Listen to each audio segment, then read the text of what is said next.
Conversa de bastidor, com Malu Gaspar.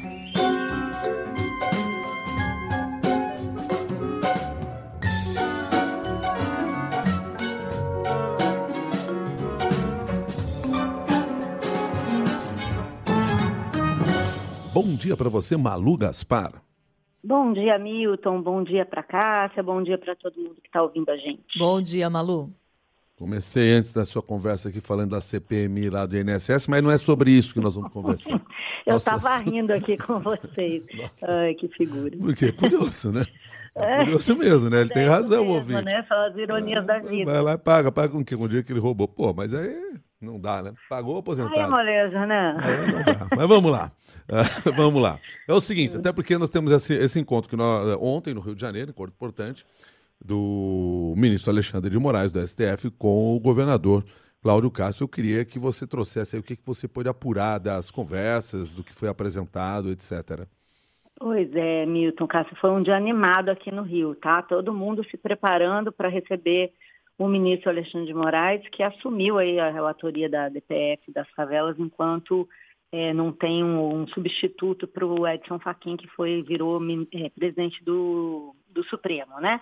Então, o Alexandre de Moraes veio visitar aqui o centro de comando, aqui da polícia, teve uma reunião muito longa, com 2 horas e pouco, com o governador Cláudio Castro, e aí depois ele pediu para que ninguém contasse nada, né? Também esteve com o prefeito da cidade, Eduardo Paes, esteve com o presidente do Tribunal de Justiça, fez várias visitas a atores relacionados à operação e pediu para que ninguém dissesse nada do que foi falado ali dentro, mas a gente está aqui para isso, né, Milton? Para a gente tentar descobrir como é que foi. Pelo que eu recolhi ali de informação em relação à reunião com o governador, me pareceu que foi tudo muito preparado para impressionar o ministro em relação ao que seria, na opinião do governo, a legitimidade da operação.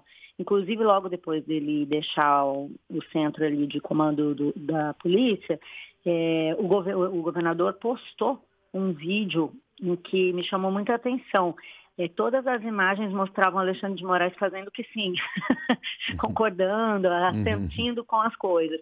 E o que eu entendi do roteiro, do que foi apresentado para ele, é que foi feita toda uma apresentação para impressionar o ministro em relação ao preparo das forças policiais, em relação à tecnologia utilizada e em relação também ao que seria o cumprimento da ADPF das favelas, que é essa determinação, essa lista de providências que o Supremo determinou que fossem tomadas para garantir que as ações não fossem abusivas, né? Que as ações da polícia nos morros não fossem abusivas.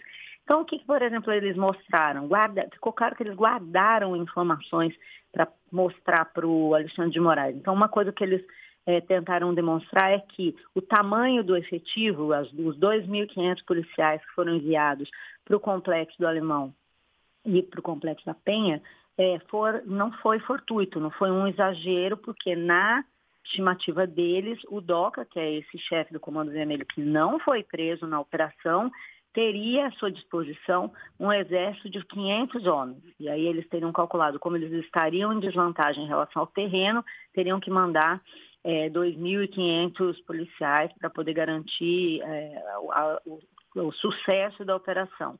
Outra coisa que eles buscaram mostrar é que como funcionou um sistema de drone térmico que eles usaram agora nessa operação, que é um drone que capta as ondas de calor e de noite mandava informação para monitores lá embaixo na tropa com a localização das pessoas. Isso teria orientado os chefes da tropa a empurrar esses policiais, os bandidos, para pequenos grupos, agrupar os bandidos em determinados pontos da mata, o que fez com que eles tivessem conseguido neutralizar, nas palavras deles, mais pessoas. Eu não sei se todo mundo aqui viu o Fantástico no domingo, mas tem uma reportagem da Lília Telles que mostra muito bem esse roteiro, e ela mostra locais onde morreram 10 pessoas, num outro ponto, mas num outro grupo, e eles explicaram para o Alexandre de Moraes que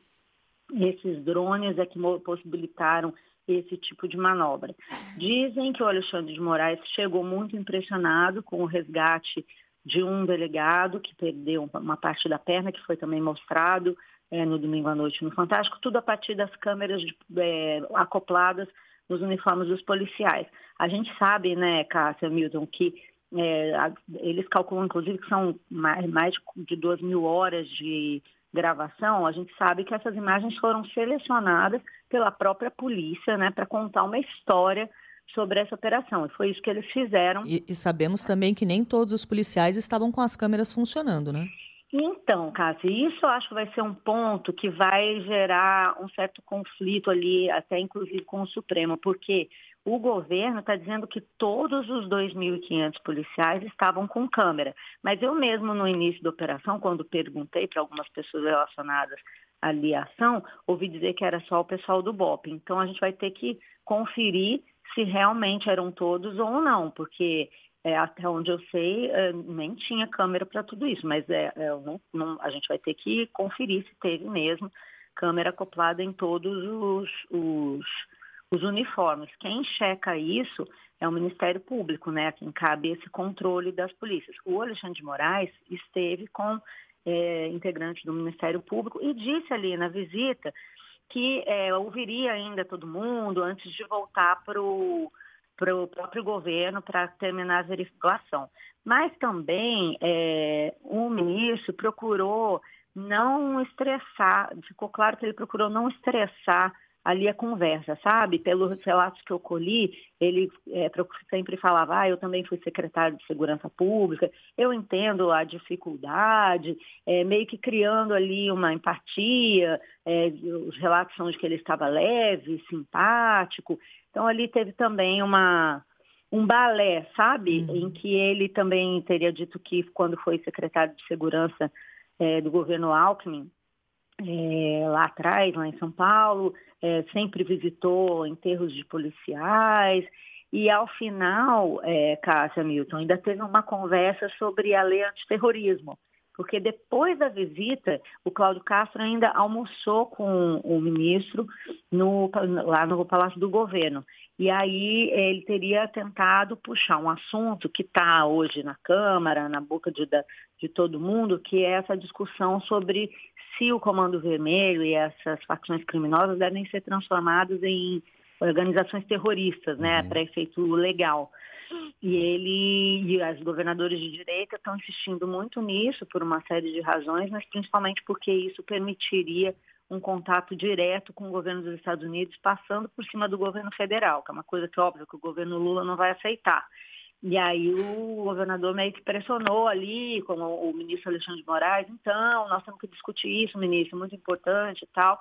E o Alexandre saiu pela tangente, falou, realmente, tem que discutir isso sim e tal, mas não passou nenhuma pista do que ele acha, e a gente sabe que ele mesmo é sancionado por uma lei que o considera violador de direitos humanos, né? Os Estados Unidos incluíram Alexandre de Moraes na lei Magnitsky. Então, não sei se foi muito jogo falar desse assunto com o ministro, mas eles estão tentando, né? Estão retratando isso aí. Eu acho que a campanha está forte, né? Muito obrigado, Malu. Um bom dia para você. Obrigado pelas suas apurações aqui para contar aquilo que não era que eles não queriam que contassem. Esse que é o nosso objetivo.